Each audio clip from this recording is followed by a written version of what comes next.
Welcome to the Velvet Murmurs, where every whisper hides a secret. I'm so glad you've joined us for today's mystery. Before we begin, let us know in the comments where you're listening or watching from. We'd love to hear from our fellow mystery lovers around the world. Hercule Poirot and the Unborn Alibi. Chapter 1. A Visit to Willowsby Hall. The first breath of autumn had arrived in the countryside, brushing the hedgerows with bronze and russet. Hercule Poirot, freshly returned from a lecture tour in Oxford, had accepted an invitation to spend a quiet weekend at Willowsby Hall, a Georgian manor nestled in Wiltshire, owned by the recently retired Judge Ambrose Lavington. It was to be, Poirot presumed, a restful escape, one of warm fires and light conversation. But as he stepped out of the hired car and surveyed the long gravel drive stretching beneath towering limes, a peculiar sensation stirred in his stomach, not indigestion, but intuition. Judge Lavington greeted Poirot at the front entrance with old-world formality. His once firm voice had grown thinner with age, but his eyes were sharp. He was joined by his daughter, Miriam Lavington, an austere woman of 40, with precise manners and a mouth that rarely turned upward. After the brief introductions, the judge ushered Poirot into the sitting room for tea. "My dear Poirot," the judge began once they were seated, "I must confess I had an ulterior motive in inviting you. There is a situation developing here, quiet for now, but I fear it may soon explode." Poirot's interest, naturally, was piqued. "Tell me everything, mon ami." The judge cleared his throat. "My late son, Edward, died 2 years ago in a boating accident. His wife, Helena, is now living with us. She is expecting a child." Poirot's brow rose gently. "You say late son, and yet the child?" "Yes, Helena had a long-term affair after Edward's death," the judge said without blinking. "The man vanished months ago.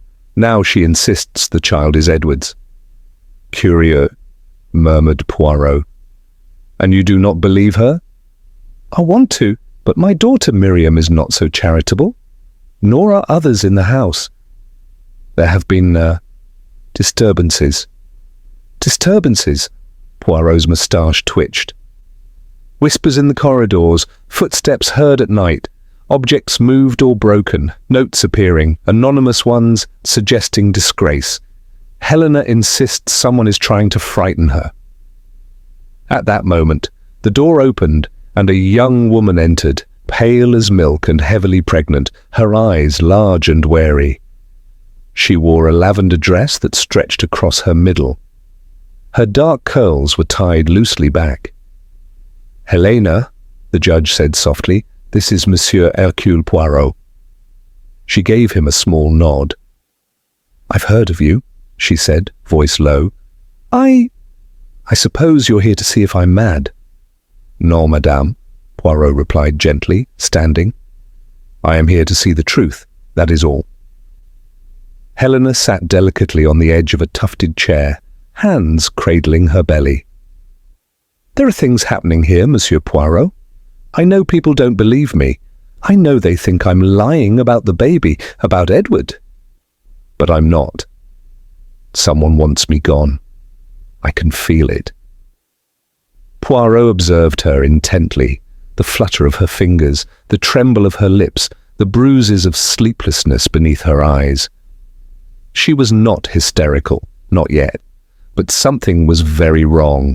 "Might I ask," he said, "who else is in the house?" Helena exhaled shakily. "Aside from Judge Lavington and Miriam, there's Dr. Lawrence Finch, he tends to me.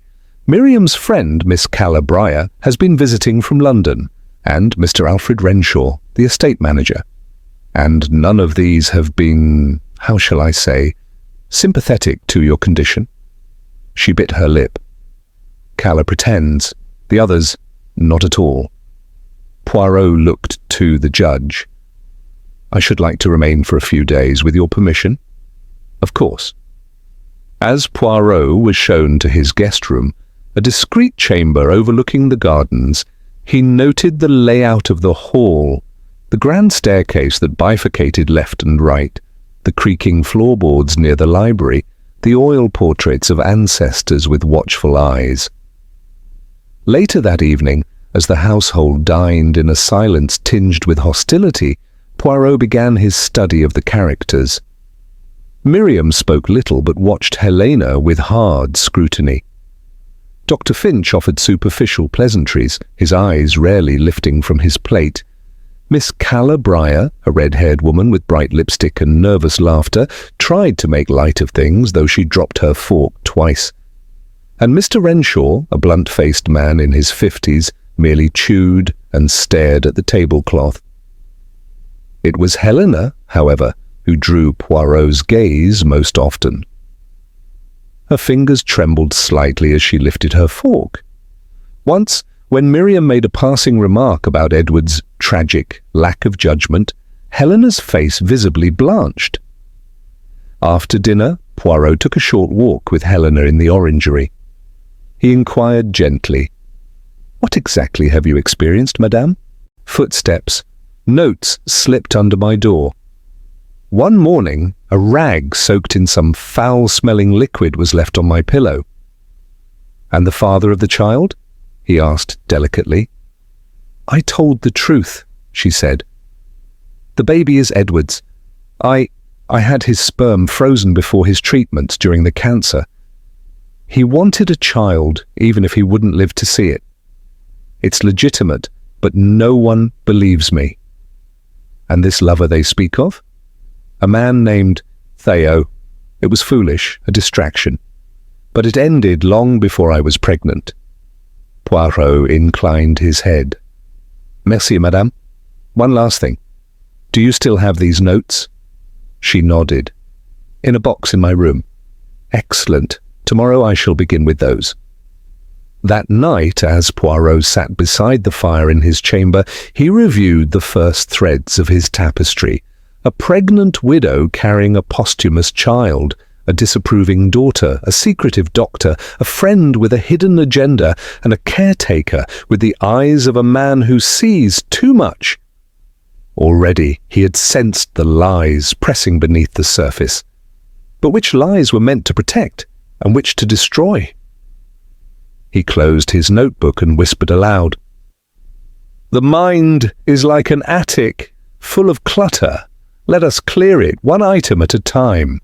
Tomorrow the investigation would begin in earnest. Chapter 2. The Box of Notes. The following morning broke grey and cold, a thin veil of mist clinging to the gardens outside Willowsby Hall. Hercule Poirot, dressed immaculately in a three-piece suit with his patent leather shoes, glinting despite the rural gravel, descended to breakfast with the calm assurance of a man who had already arranged the day's details in his head. Helena did not come down for breakfast. Miss Calla, brightly dressed and chatty over toast, explained with a smile that Helena was having one of her moods again.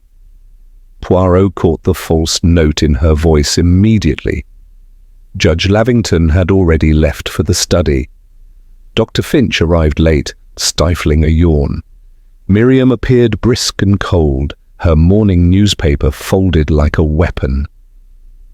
After tea, Poirot asked Helena if he might see the notes she had mentioned. She agreed, leading him up the west staircase to her room. An airy, pale blue chamber with floral curtains, a writing desk, and a chaise longue beside the window. There was a strange blend of softness and surveillance in the space. A comfort, halfway undone by fear. She retrieved a small wooden box from the drawer of the writing desk. Inside were 6 notes, each handwritten in jagged block capitals on plain paper. Poirot examined them one by one. "Your lies won't protect you forever. A bastard child is no legacy. Edward deserved better. Leave before it's too late. You dishonor his memory. Even the dead want justice." None were signed. All had the scent of cold fury behind them. May I keep these for analysis? Poirot asked. Helena hesitated, then nodded. If it helps. Poirot carefully placed them in an envelope.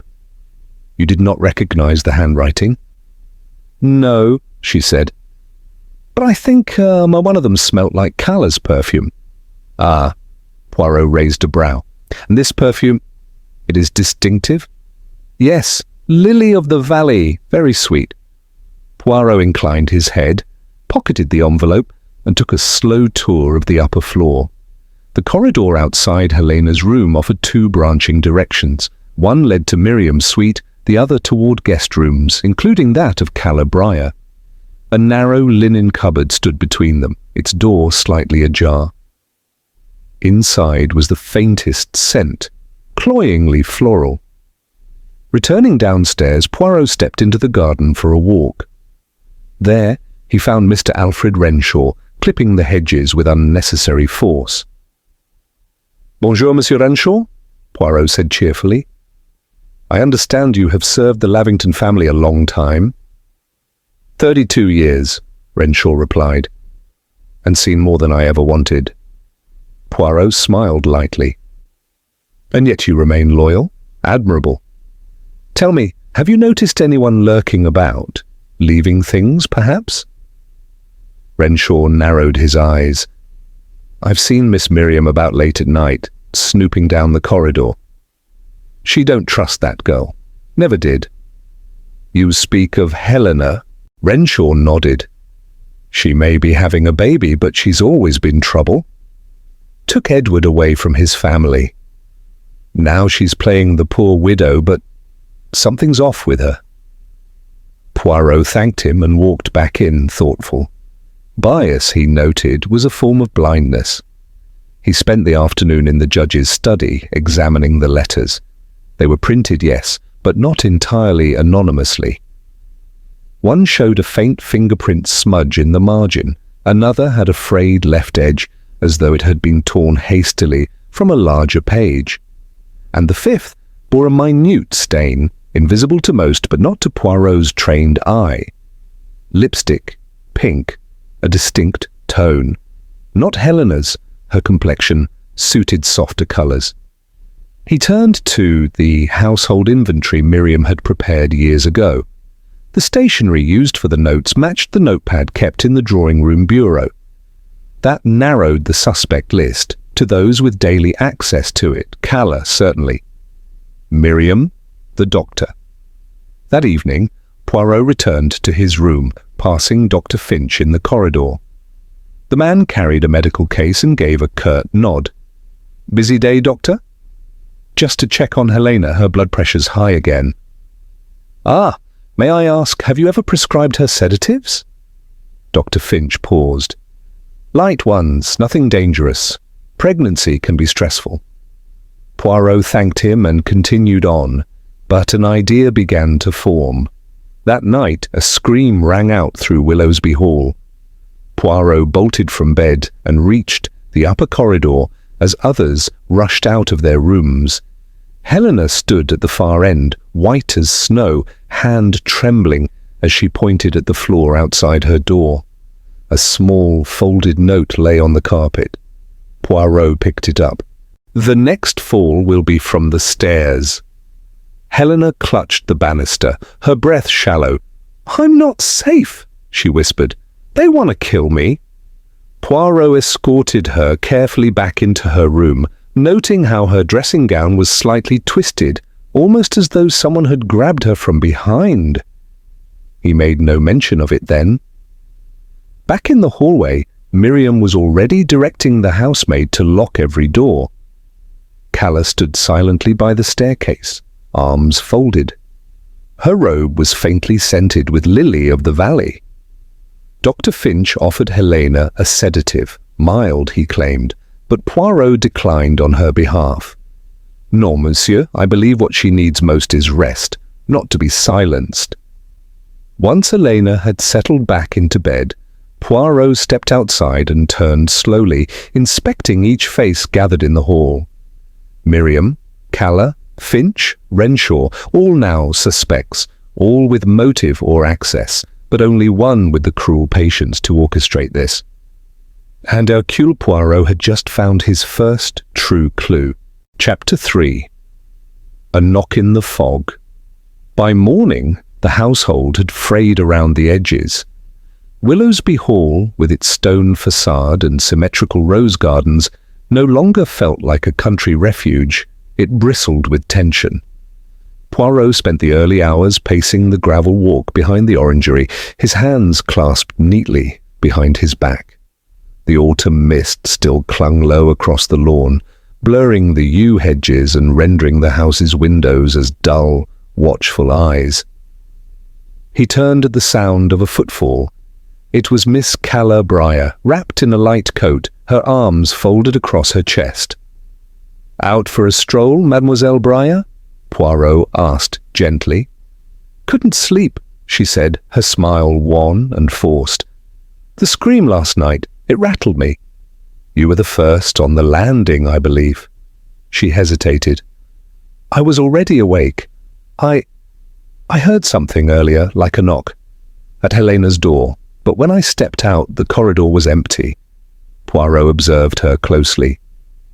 "And you saw no one?" "No, but I had the oddest feeling someone was hiding behind the curtains on the staircase landing. I didn't dare check." He gave a small nod. "Caution is wise, especially in a house filled with secrets." She gave a short, bitter laugh. "That's putting it mildly." Poirot returned to the house, where breakfast had become a silent ritual. Miriam sat at the head of the table in her brother's old chair, stirring her tea with mechanical precision. Her expression was unreadable, yet her eyes darted frequently toward the hallway. "Madame Lavington," Poirot said smoothly, "you were once close to your sister-in-law, were you not?" Miriam looked up, startled. "Close? Number we tolerated each other, perhaps?" "Forgive me. I had read in the local paper that you hosted her during Edward's illness, nursed her through it." "That was my duty," Miriam said stiffly. "Edward deserved support. Helena was too emotional to manage his care." Poirot noted the underlying disdain, carefully masked beneath duty and propriety. He turned next to Dr. Finch, who had just entered. "Doctor, might I examine your medical bag?" The physician blinked. I suppose so. Is there a reason?" "There always is, mon ami." Dr. Finch reluctantly handed over the bag. Poirot opened it with care. Among the usual contents, stethoscope, thermometer, surgical scissors, he found 2 small amber bottles. One was clearly labelled as a sedative, the other bore no label at all. "Ah," murmured Poirot, lifting the second bottle. "What is this?" "Just a nerve tonic," Finch replied hastily. "An herbal blend I've used before." Poirot's brows arched, unimpressed. "No label? No dosage?" "Curious for a man of science." Finch coloured faintly. "I use it myself sometimes." Poirot returned the bottle. "But not on pregnant women, I trust." "No, of course not." Yet Poirot noticed the tremor in the man's fingers as he reclaimed the case. Later that day, Helena remained in her room, pale and shaken. Poirot requested to speak with her alone. She agreed, though her voice trembled as she ushered him in. "They left the note after I fell asleep," she said. "I'm sure of it." "I locked the door, Poirot." "I always do." "Yet the note was placed outside your room, not within. That is what you said, oui?" She nodded, clutching the shawl tighter over her shoulders. "Then perhaps," he said, "it was meant not to frighten you, but to frighten everyone else. A warning, perhaps? Or a performance?" Her eyes flicked to him. "You think I'm staging this?" "No, madame," Poirot said gently. "I think someone wants to isolate you. To paint you mad or deceitful, that is a very different thing." She exhaled shakily, her composure cracking. "I don't know how much more of this I can take," she whispered. Poirot stood and placed a hand lightly over hers. "You must endure, for your child if not for yourself." That evening, as twilight descended like a velvet curtain, Poirot asked Judge Lavington for access to the housekeeper's logs, records of which rooms were cleaned, which doors were unlocked, which fires were lit. The judge agreed, puzzled but compliant. In the records, Poirot noticed something unusual. On the night of the fourth note, "Leave before it's too late," the linen cupboard outside Helena's room had been marked "Entered" by a staff member at 10:15 p.m., though no bedding had been removed. He went to the cupboard that night. Inside, tucked behind neatly folded towels, was a small pair of men's gloves. One bore a faint smear of pink lipstick. Poirot stepped back. Later that night, he lingered near the parlour, listening as Calla and Miriam spoke in hushed tones. A phrase caught his ear. "You shouldn't have gone that far." "She's dangerous, Calla. She's lying. You heard what Renshaw said." Poirot leaned away before they noticed his presence. At precisely 10 o'clock, he knocked on the judge's study door. Lavington looked up from a pile of legal volumes. "I regret disturbing you," Poirot said, "but I believe there is someone in this house, someone who is more frightened than they appear, and someone else who is less honest than they seem." "And you know who?" the judge asked grimly. "Not yet, but I am very close." Poirot turned to leave, then paused. "By the way," he said, "I presume the locks to each bedroom are original?" "They are. Why?" Poirot offered a tight smile. "Because someone has a master key, and I intend to find it." The judge's face hardened, and Poirot walked away, his mind sharpening, narrowing, focusing. The threads were beginning to tighten. Soon he would pull them all together. But first he would set a small trap. A quiet one. The kind that waits in the dark until someone walks straight into it. Chapter 4. Shadows on the Landing. A heavy rain arrived overnight, cloaking Willowsby Hall in a misty melancholy. Water ran in rivulets down the tall windows, and the trees beyond the south lawn swayed solemnly under the weight of damp air. It was the sort of day that encouraged secrets to stay hidden, and for Hercule Poirot, that was precisely when they wished most to be discovered. Poirot spent the early morning in deliberate silence, appearing to do nothing at all. He took his tea precisely at 8:30, sitting at the breakfast table with quiet dignity, his napkin folded to the millimetre. His gaze remained soft, unfocused, even as his ears picked up every strained word exchanged between Miriam and Calla. "You needn't pretend for him," Miriam snapped under her breath, not realizing Poirot could hear. "He sees only what he wishes to see." "Do you always assume you're right, Miriam?" Calla replied coolly. "Perhaps you should let him do the detecting." Poirot smiled behind his teacup. By 11 o'clock, he summoned Alfred Renshaw to the drawing room. The estate manager arrived reluctantly, his expression curt, almost resentful. "Tell me, monsieur," Poirot began pleasantly, "how many keys are there to the bedroom corridor?" "6, one for each occupant, and the judge keeps a spare set locked in his safe." Poirot leaned forward. "And has any been reported lost? Or duplicated?" Renshaw hesitated. "Not that I know of, but anyone who's lived in a house this long knows people borrow keys, forget to return them, hide spares in drawers." Poirot's moustache bristled slightly. "So, it is possible someone has unauthorized access?" Renshaw shrugged. "More than possible, I'd say likely." Poirot made a thoughtful noise and waved the man away with polite thanks. Once alone, he retrieved the notes from his coat pocket. All had now been carefully analyzed. One had a faint grease stain on the edge, consistent with furniture polish. Another had a crease, matching the size and grain of the drawer paper in the writing bureau, but it was the fourth note, "Leave before it's too late," that fascinated Poirot. A tear along the corner revealed it had once been folded twice, not once. It had likely been tucked inside something else, perhaps a book. The lipstick smudge, tested discreetly by a chemist Poirot had contacted by post 2 days earlier, was a rare French brand. Only one woman in the house wore it, not Helena, not Miriam, Calla. At 2:30, Poirot asked Calla to join him in the library.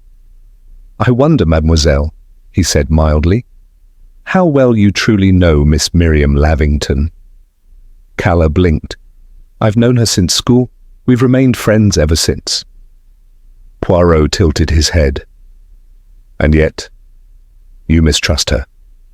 Calla frowned. "I never said that, number. But your voice did. Your silences also." Calla crossed her arms. "What are you suggesting?"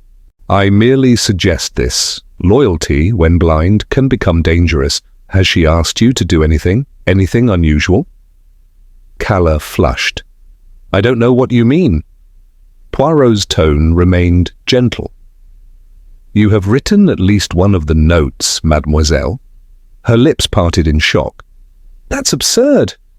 The lipstick? It betrays you. And the tone of the writing, it is not malicious, but protective. Desperate, even." Calla's shoulders slumped. "I didn't mean harm. I only wanted her to leave before something worse happened." "Because Miriam asked you?" "No," she whispered. "Because she frightens me." "Helena!" Calla shook her head slowly. "Miriam?" Poirot remained silent. "She's been different lately," Calla continued. "Possessive, bitter. Ever since Edward died, she adored him. But when Helena returned pregnant..." She trailed off. Poirot nodded. "You believed she might do something drastic?" Calla nodded miserably. "So I wrote the note. Just one. To spook Helena, to encourage her to go, but the rest, I swear I didn't write them."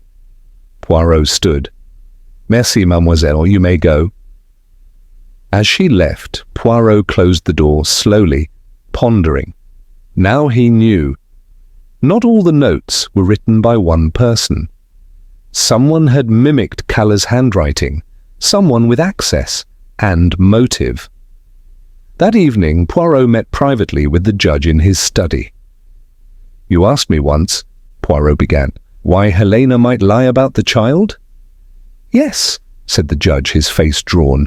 "Have you considered that she might not be lying at all? That Edward, before his death, arranged to preserve a part of himself?" Lavington blinked. "You mean a posthumous child?" "Exactement. It is not uncommon. And if Helena is telling the truth, then the child is legitimate, fully entitled to inherit." The judge stiffened. "That would make Miriam irrelevant." Poirot inclined his head. "Or worse, disinherited." The judge stood abruptly and began to pace. "She's a proud woman, but surely not capable of—" "Murder," Poirot interjected softly. "Or at least manipulation. A campaign of fear?" Outside the study, a faint creak echoed on the staircase. Poirot strode to the door and opened it swiftly. Miriam stood in the hallway, frozen. "Looking for something, mademoiselle?" he asked. She smiled tightly. "I was simply heading to the kitchen." "Ah, do forgive my suspicion. One grows paranoid in such circumstances." Miriam dipped her head and moved away, her footsteps measured. But Poirot watched her go with the calm certainty of a man who now understood her rhythm. That night, he placed a small white envelope outside Helena's door. Inside it, a blank sheet of paper. Nothing more. At precisely midnight, Poirot stepped from the shadows and caught the figure descending the stairs from Helena's room. It was Miriam. Not panicked, not surprised, only cold. She stared at Poirot, lips slightly curled. "So, you know."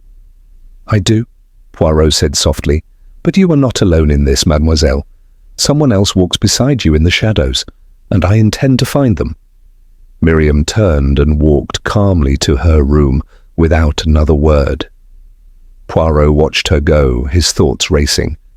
The net had begun to close, but there was still one piece missing, one link without which the entire puzzle would remain unsolved. It was no longer just about fear or spite. It was about inheritance, legacy, and vengeance. Chapter 5. The Secret in the Nursery. The next morning dawned cold and bright, the storm having swept clean the skies above Willowsby Hall. Sharp golden sunlight slanted through the windows, glinting off polished banisters and casting long, angular shadows across the entrance hall's checkered floor. But the brilliance of the day did little to lighten the mood within. Helena had not slept. Poirot, noticing the pallor in her cheeks and the new tautness in her mouth, insisted she remain in her room and requested Dr. Finch examine her again. Finch, red-eyed and unusually curt, complied, but left soon after without sharing much detail. Poirot, however, had a new line of thought, and this time it led him to a quieter corner of the house. The nursery.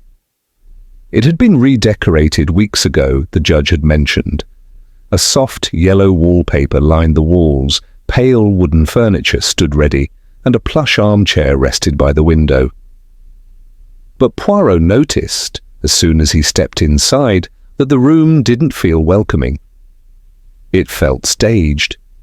He moved slowly, deliberately, his eyes scanning every detail, the untouched mobile hanging from the ceiling, the box of unopened baby books, the blankets neatly folded yet stiff from lack of use. This was not a room prepared by an expectant mother. This was a room prepared to be seen. He opened the drawer of the small changing table. Inside, wedged beneath folded muslin cloths, was a notebook. A cheap one, linen-bound, with ink smudges across the edge. Helena's handwriting filled the pages. He flipped to the most recent entries. September 12th. Still no word from Theo. The judge avoids speaking of him. I know I made a mistake, but I'm not lying. Edward wanted this baby. I don't care if they believe me anymore. I just want this child safe.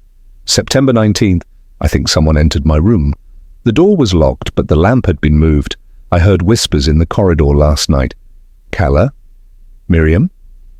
I can't tell. They think I'm unstable. They want me to doubt myself. September 25th. I found the photo today. Edward and Theo, they'd met.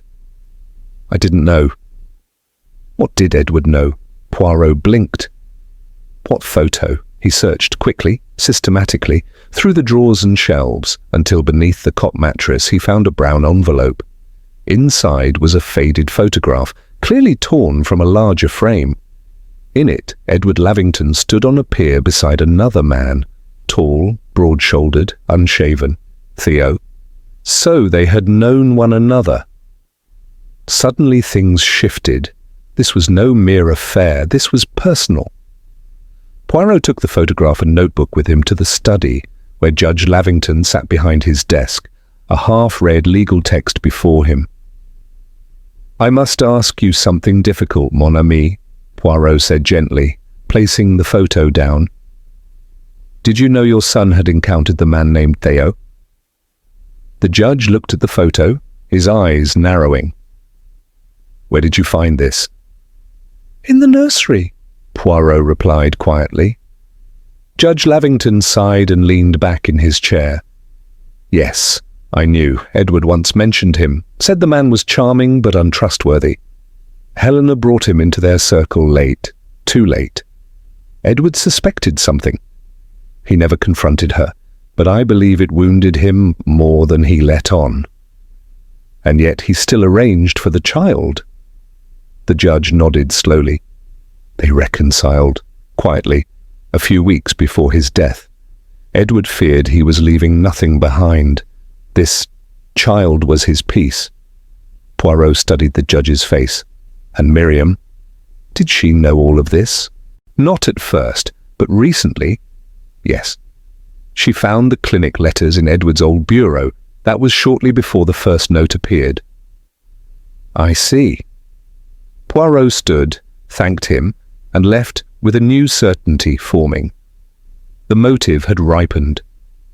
Miriam's resentment, her disapproval, her growing bitterness, they were rooted in something far deeper than jealousy or grief. She saw the child not as a legacy, but as an intruder. A final replacement of Edward's loyalty, which she had imagined forever belonged to her. That evening, Poirot convened a quiet meeting in the parlour. The rain had returned, pattering against the window panes. Helena sat nearest the fire, wrapped in a shawl, her hands resting protectively on her stomach. Miriam stood near the sideboard, arms folded. Calla perched tensely on a settee, while Renshaw stood rigid by the door. Dr. Finch lingered in the corridor, refusing to fully enter the room. Poirot remained standing.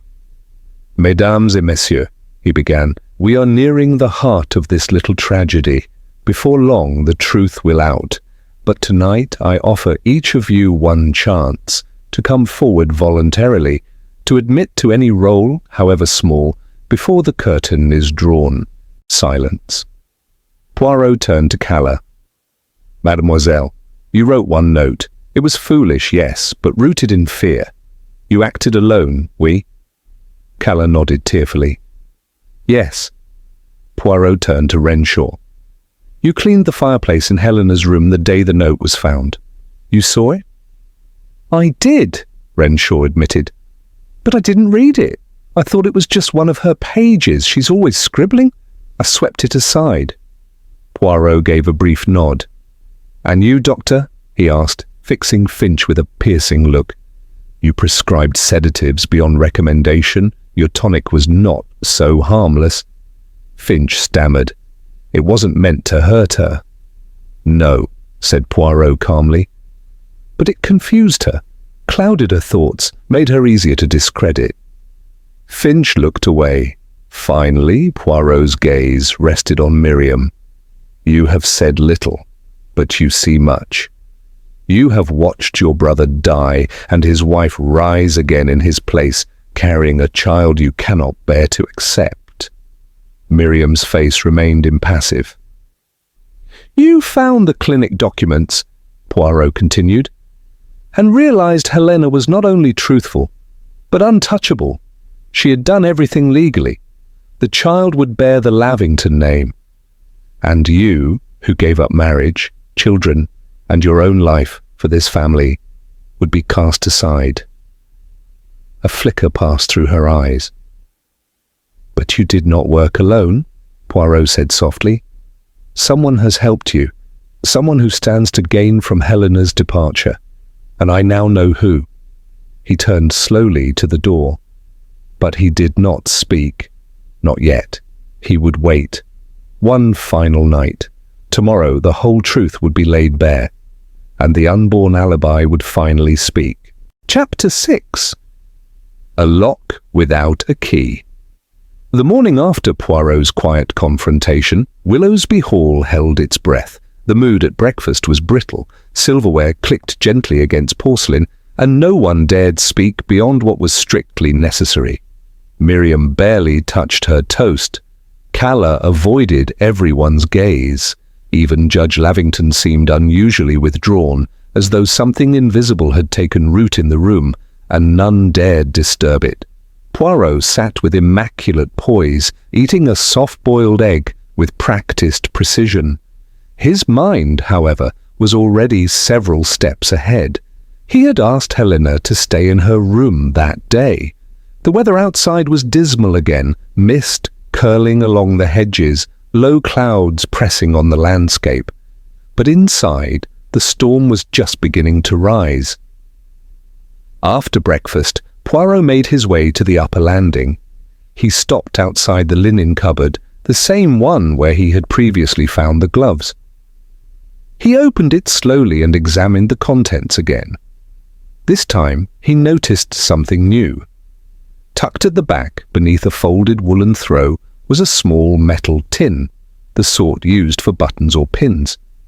Inside it lay 3 items: a single spare key, an unused note card identical to those used in the threats, and a dried rose petal, almost black with age. He pocketed the tin and walked to Judge Lavington's study. "Mon ami," he said calmly, placing the tin on the desk. "Would you mind confirming whether this key matches your safe's spare set?" The judge examined it, his brow furrowing. "It's not one of mine, it's a bedroom corridor key," which Helena insisted she kept locked at night. The judge paled slightly. "Someone made a copy," Poirot said. "Someone who needed frequent access. Someone who knew the household's rhythm." He stepped away, letting the silence settle like dust. "I must ask, did your daughter Miriam ever have reason to remove Helena's belongings under some pretext of order or propriety?" "Many times," the judge admitted. "She said Helena was careless, disrespectful." Poirot nodded. "And did she ever mention Edward's belongings, his private letters or notes?" "Not until recently, after she found the fertility documents." Poirot lifted his hands. "Voila, that was the moment. The child ceased being a nuisance. It became a threat." He left the study and climbed to Helena's room. She opened the door, weary-eyed but composed. Her fingers clutched a small blue shawl across her chest. "I had the dream again," she murmured. "The one where I'm falling down the stairs, but this time I land in the nursery and the cot is empty." Poirot's expression softened. "It is not your mind that should concern you, madam. It is those who wish to question it." He placed a hand gently on the shawl. "May I borrow this for a moment?" She looked confused but nodded. Poirot folded it carefully and descended the staircase. Downstairs in the front hall he found Dr. Finch near the coat stand. The man stiffened upon seeing the shawl. "I found this in Helena's room," Poirot said quietly. "She tells me she's been having nightmares. Hallucinations." Finch glanced about, nervous. "That wouldn't surprise me." "And yet, Doctor," Poirot said evenly, "you yourself said yesterday that her blood pressure and vitals were normal." "She's under stress," he insisted. "It could explain—" Poirot cut him off with a raised hand. "Could it also explain why the nerve tonic you prescribed contained trace amounts of belladonna?" Finch's mouth fell open. "I had the residue tested. Helena was not imagining the fogginess. You engineered it." Finch looked ready to bolt. "Do not bother," Poirot said crisply. "I already informed Judge Lavington this morning. You may consider your medical access to this household revoked." Finch swallowed hard and turned away without another word. Poirot ascended once more. He had 2 final visits to make. The first was to Calabria. He found her alone in the drawing room, staring into the fireplace. "I have something for you," Poirot said softly. He handed her the dried rose petal from the tin. She held it in her palm, speechless. "Do you recognize it?" She nodded slowly. "It's from Edward's funeral. Miriam handed out rose petals to close family. She said Helena wasn't worthy of one." "Curious," Poirot said, "because this petal was found in a hidden tin, along with a spare key and blank threat paper." Calla's face twisted. "She's been planning this for months, hasn't she?" Poirot remained silent. The second visit was to Miriam. She was in the parlour, reading, or pretending to. Poirot stood before her with uncharacteristic stillness. "You lied to me, mademoiselle," he said quietly, "about your intentions, about your loyalty, and now it is too late to take it back." Miriam closed her book calmly. You have no proof." "Oh, but I do. Your fingerprints are on the notepaper. The spare key matches the lock. The gloves carry traces of polish from your furniture set. And the dried petal, well, only you withheld one from Helena." Her lip trembled slightly. "Why?" he asked. She stood, her arms shaking now. "Because she didn't belong here. She was never one of us. Edward pitied her. He didn't love her. And now she carries everything that should have been mine." "You were not his widow, Miriam. You were his sister." "I was his world," she snapped. Poirot took a step closer. "Then you should have cherished what he left behind. Instead, you tried to erase it." She turned away, defeated, silent.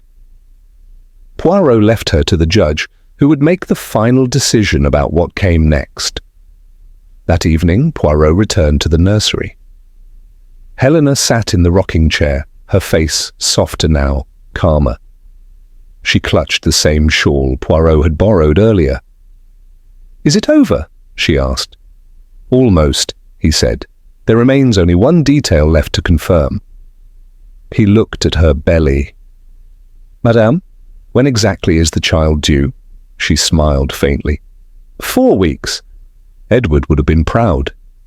Poirot bowed his head. "Yes," he said, "and very grateful that his child arrived not only into this world, but into safety." Chapter 7. The gathering in the drawing room. It was late afternoon when Hercule Poirot requested that all members of the household convene in the drawing room. Outside, the storm had passed, leaving the gardens glistening under a wet sun. Inside, however, the air was dense with apprehension. They arrived one by one: Judge Lavington, upright but weary; Miriam, composed yet wary; Calla, pale with guilt; Dr. Finch, red-faced and sweating; Renshaw as tight-lipped as ever. Helena was last, escorted carefully by the housemaid, her hands resting protectively on the curve of her belly. Poirot stood before the fireplace, glancing at none of them, and all of them at once. "Mes amis," he began with quiet authority, "thank you for joining me. I believe the time has come to speak plainly. The veil, as they say, must be lifted." There was a shuffle of feet, the creak of upholstery. "When I arrived at Willowsby Hall, I was told of whispered threats, unsettling noises, and anonymous notes, all seemingly directed at Madame Helena. It was easy, perhaps, to dismiss her as sensitive, hormonal, or even unstable." Poirot's gaze moved gently across the room. "But I do not deal in dismissal, I deal in truth." He turned toward the fireplace and lifted a small envelope from the mantelpiece. "These are the notes Helena received. Some of them, yes, were written by Miss Calabria, out of fear, not malice. She was misguided, but not cruel. She wrote a single note: 'Leave before it's too late,' hoping to nudge Helena away before danger escalated. That much she has already confessed." Calla's head dipped, her eyes cast downward. Poirot continued. "But the remaining notes, the ones more vicious, more pointed, they were not written by Miss Calla. They were forged. Someone mimicked her style, used the same perfume, even used the same stationery." He turned his gaze to Miriam. "They were written by you, Mademoiselle Miriam." There was a sharp intake of breath. "You discovered in your late brother's desk documentation showing that Helena's child was not a product of betrayal but of love. That Edward had in fact arranged to father a child posthumously. You realized then that the child was not only legitimate, but the heir. The name, the estate, the legacy, all passing not to you, but to the woman you've always resented." Miriam did not speak. "You could not destroy the child. No, that would be too obvious. But you could discredit the mother, make her seem mad, unfit. You left notes, planted whispers, rearranged objects. You even drugged her, using a so-called tonic prescribed by our very own doctor. Finch Poirot turned smoothly. You, doctor, must have suspected what Miriam was doing, yet you enabled it. Whether through complicity or cowardice, I cannot say. Finch stood. She asked for my help. She said Helena was unstable. I only gave her a calming mixture, nothing dangerous. Poirot's voice sharpened. Belladonna, monsieur. It causes confusion, blurred vision, and hallucinations. How convenient for a woman you wanted declared unfit. The judge leaned forward, his expression thunderous. You drugged her? Finch muttered something inaudible and sat down again, trembling. Poirot turned now to the table, where he had laid out several objects, the gloves from the linen cupboard, the lipstick-marked note, the rose petal from the funeral, and a spare key. Everything has a place, Poirot murmured. The gloves were yours, Miriam. They match your bedroom set's polish. The lipstick on the note is not Helena's shade, nor Cala's usual brand, but one you once wore and later discarded. And the key, ah yes, the key, he held it up between two fingers. You claimed Helena was paranoid when she said her door was being unlocked, but you had this, an illegal copy tucked away in a tin in the linen cupboard. Along with the rose petal, you denied Helena at Edward's funeral, a final act of silent cruelty. Poirot stepped back. You crept into her room while she slept. You watched her, whispered threats into her dreams, left ragged pieces of fear on her pillow. You did not want to kill her. You wanted her to kill her own credibility. A thick, dreadful silence followed. Miriam stood slowly. You make it sound calculated. Poirot nodded. Because it was. Her voice cracked now. Do you know what it's like to give up everything? To spend your youth nursing your brother, running his household, defending his name, only to be cast aside for a woman who knew him for 3 years? I believe I do understand, mademoiselle, Poirot said softly. But pain does not justify cruelty. Nor does disappointment absolve manipulation. Judge Lavington stood. Miriam, he said, voice heavy, you will leave this house tomorrow. She looked at him, eyes brimming, not with sorrow, but defiance. You're still choosing her, she whispered. No, he replied. I'm choosing what's right. Poirot gestured gently. Mademoiselle Helena will remain here until the birth of her child. After that, her path is her own. But rest assured, this house will no longer be a nest of poison. He turned once more to Miriam. You have wounded deeply, but you have not destroyed. The child lives, the truth stands, and so does the legacy. Miriam said nothing. She walked slowly from the room, shoulders no longer rigid, but bowed under the weight of exposure. Cala followed after, silent. Dr. Finch, dismissed by a glance from the judge, quietly took his coat and vanished through the side door. Only Helena remained. She looked up at Poirot, her eyes full of gratitude and weariness. Thank you, she whispered. Poirot bowed. It is I who must thank you, madame, for trusting that the truth, like a child, is worth defending. And with that, the drawing-room emptied, its shadows retreating at last beneath the glow of early evening sun. Justice had arrived, not with handcuffs, but with clarity. And in the nursery upstairs a new life waited, unbothered by legacy, unburdened by shame, untouched by lies. For the first time in weeks, Willowsby Hall was quiet, and Hercule Poirot, his task complete, folded his pocket handkerchief with precision and allowed himself a very small smile. Chapter 8. A Birth and a Departure. The leaves had begun to fall. It was early October, and the garden paths of Willowsby Hall were now scattered with gold and rust, the yew hedges trimmed to quiet attention as if bracing themselves for the next season. The storm had passed, not just the one in the sky, but the darker, more dangerous one that had lingered within the walls of the house.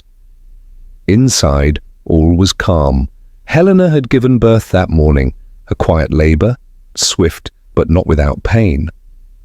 The housekeeper had summoned the village midwife, and by dawn the cries of a healthy baby boy echoed faintly through the corridor outside the nursery. Judge Lavington sat in his study, staring at a single framed photograph of his son Edward. He did not rise when Poirot entered, but gestured silently for him to sit. "The child is well?" Poirot asked gently. The judge nodded. "Strong, quiet, eyes like Edward's." He paused. "And you were right about everything. I should have seen it myself, but grief narrows the sight." Poirot folded his hands in his lap. "Grief does not make us blind, mon ami. It simply makes us afraid to look." They sat in silence for a moment, the old mantel clock ticking softly in the background. "I have changed my will," the judge said eventually. "The child will inherit, as Edward wished. Miriam will receive a modest annuity, nothing more." Poirot gave a slight nod. "She will need time and solitude, not punishment, but reflection." "She's gone to a cousin's estate in Devonshire," said the judge. "Calla accompanied her. I think Calla stayed out of obligation more than friendship, but I'm grateful." Poirot stood and looked out of the study's tall window. The sun was pale, filtered through mist, casting long shadows across the lawns. Beyond the hedgerow, Helena's figure could just be seen, seated in a chair under the ash tree, wrapped in a shawl the baby swaddled in her arms. Poirot's voice was quiet when he next spoke. "The child was never the threat, you see. He was the test." "A test?" "Yes." Poirot turned. "Of loyalty, of truth, of how far people will go to protect something or destroy it." The judge nodded slowly. "And the truth, in the end, prevailed." "As it must," said Poirot. "Always." He left the judge and made his way through the house one last time. The drawing room, once tense and watchful, now sat in stillness. The hallway, where notes had once fluttered like whispered curses, now seemed only dimly lit and rather ordinary. The nursery, quiet and warm, carried the faint scent of lavender and talcum. He knocked gently at the nursery door. Helena looked up from the rocking chair and smiled. "Come in." Poirot entered softly and stood beside her. The baby lay sleeping, his tiny hands curled, his breath barely audible. "He has your chin," Poirot said. Helena laughed lightly. "And Edward's stubborn mouth." She looked down at the child for a long moment. "Thank you, Monsieur Poirot. I meant what I said." "I merely uncovered what was already there," he replied. "You endured. You held fast to the truth. I only swept away the dust." She nodded, wiping the corner of her eye with a fingertip. Poirot placed a small object on the windowsill, a silver rattle shaped like a star, engraved with the letter E. "A gift," he said. "From a friend of his father?" Helena smiled. "He'll treasure it." Poirot bowed, turned, and made his way out. Outside, the hired car waited. As he stepped in, the driver tipped his cap. "Back to London, sir?" "Yes," said Poirot, settling into his seat. "Back to where there are no secrets, only new mysteries waiting." As the car rolled down the gravel path, Poirot looked once more at the house through the rear window. Willowsby Hall stood serene once again, its long windows gleaming, its shadowed past gently retreating behind the promise of new life. And in the arms of a young mother, a child dozed quietly, unaware that his very existence had rewritten the destiny of a household. Poirot adjusted his cuffs, leaned back, and closed his eyes. Justice, he reflected, is rarely dramatic. It is quiet, precise, and it always arrives, just in time.